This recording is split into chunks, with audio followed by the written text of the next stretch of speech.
আমাকে পেয়ে সবাই ঠকে, মা বাবা, ভাই বোন, আত্মীয় স্বজন, এমনকি ভালোবাসার মানুষটাও ঠকে। আমাকে পেয়ে তোমরা জিতেছ। আর যাই হোক, এই কথাটা কোনোদিন অন্তত বড় গলায় বলতে পারি না। আমাকে সবাই পায়, আমার সাথে মিশে, আমাকে ভালোবাসে, আমার জন্য এফোর্ট দেয়। দিন শেষে তারা ঠকে। হ্যাঁ, এমনটাই বক্তব্য তাদের। আর তাদের কাছে আমি আন্তরিকভাবে দুঃখিত। আমি যখন সপ্তম শ্রেণীতে পড়তাম, তখন আমাদের স্কুলের ম্যাথ টিচার ভরা ক্লাসে একটি তিতা কথা বলেছিলেন।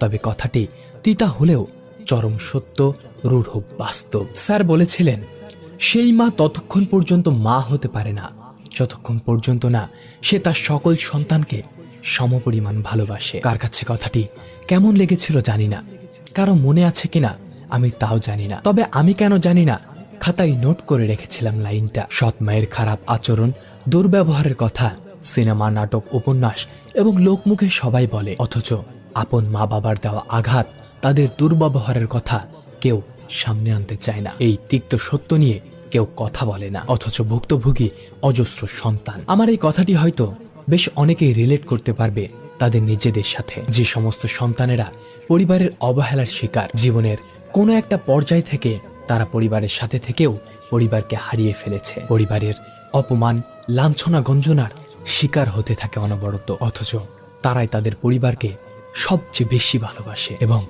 নিঃস্বার্থভাবে ভালোবাসে। তারা চায় কেবল শুধু একটু পরিবারের অ্যাটেনশন, ভালোবাসা, আর সেও যে ওই পরিবারের সদস্য হিসেবে একটু কদর। সেও চায় তার পরিবারের প্রতি তার এফোর্টটাকে মূল্যায়ন করা হোক, অথচ প্রায় সব খারাপেই কারণ হিসেবে দোষানো হয় তাকে। বারবার কথায় কথায় দুচ্ছাই করা হয়। পরিবারের যত খারাপ ইমপ্রেশন লোকের কাছে, সেই সমস্ত কারণ হিসেবে বারংবার তাকেই সাব্যস্ত করা হয়। আমি নিজেও ওই সমীকরণে পড়াই একজন মানুষ। আমিও পরিবারের ওই সন্তানটাই, যে কিনা কখনো পরিবারের মুখ উজ্জ্বল করার মতো কোনো কিছু করতে পারিনি, বরঞ্চ উল্টো পরিবারের যত সম্মান হানিকর মহৎ কার্যগুলো তা আমার হাতেই সম্পন্ন হয়েছে বলে তাদের সুস্পষ্ট ধারণা। শুনতে শ্রুতিকটুর হলেও এটাই রূঢ় সত্য যে আমাদের বাবা মা সব সন্তানকে জন্ম দিলেও সব সন্তানকে ভালোবাসতে পারে না। কেন পারে না? তার কারণ আমি দীর্ঘ 10-12 বছর ধরে খুঁজে বেড়াচ্ছি। কেন বাবা মা সকল সন্তানের বাবা মা হয় না? সকলের প্রতি কেন তাদের সমান স্নেহ, মমতা, ভালোবাসা আসে না? আমরা পরিবার হারাই ক্লাস 9-10-এ বেশি, যখন আমরা বয়ঃসন্ধিকালে পা দেই, যখন আমরা ইনসিকিউর ফিল করি, নিজের চোখে দুনিয়াটা অন্যরকম লাগতে শুরু করে, সবার কাছে অ্যাটেনশন পাওয়ার একটা তীব্র খোরাক জন্মে নিজের ভেতরে। আর ঠিক